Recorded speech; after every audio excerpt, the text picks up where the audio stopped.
Hi, welcome. In this video, I'd like to take a minute to talk about why it is that I do the board and training for a 2-week period instead of a longer period of time um, based on role changing dogs. And this is where I show that dogs are relational beings and really how the board and training process fits within that script.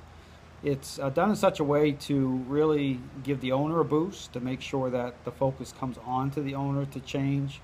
Because what I'm effective basically doing, I'm role changing your dog for you. I'm bring the dog in the right relationship. And so the 2-week time period, really, if you think about dogs as relational beings and the owner as really the central pivoting point in that process.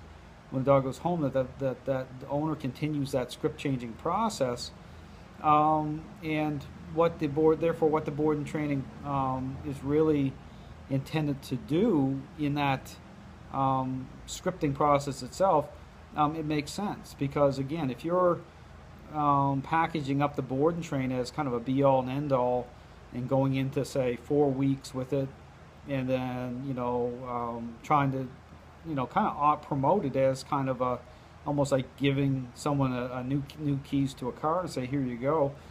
They're not presenting it properly relationally with the owner in conjunction with how dogs really are. I mean, dogs relate to people. So because the issue is I could role change the dog, and if the dog goes back to the home environment and the person doesn't change, then everything I've done is going to get washed out over time. It's going to start to all fall apart.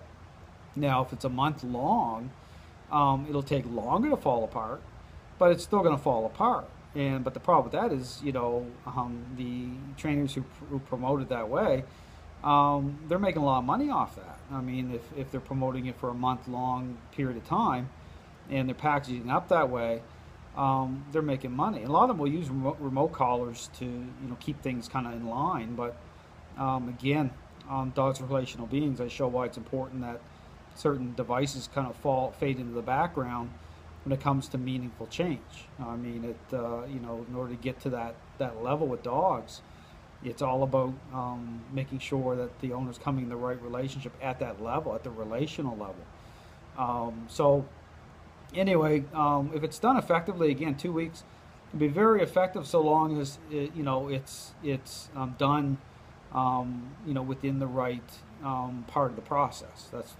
And then if a dog needs another 2 weeks at some point after the owner has changed, then that could be okay.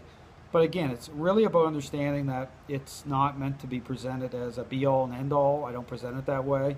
It can be very effective if the goal is to make sure it's happening, it has its place, so to speak, and that the owner really understands that they need to change. I mean, they're the critical piece of the puzzle, so to speak, when it comes to getting their dog into the follower role. So anyway, just something to think about if you're thinking about board and training. Again, it can be a great effective tool if it's done properly, if it's done within the proper scripting, and it's done within the framework of keeping the focus on the owner as ultimately changing. It can provide a great boost. It can help build that bridge for the owner, and then all you need to do is just continue the process forward once the dog goes home. So thanks for watching. I hope you have a great day.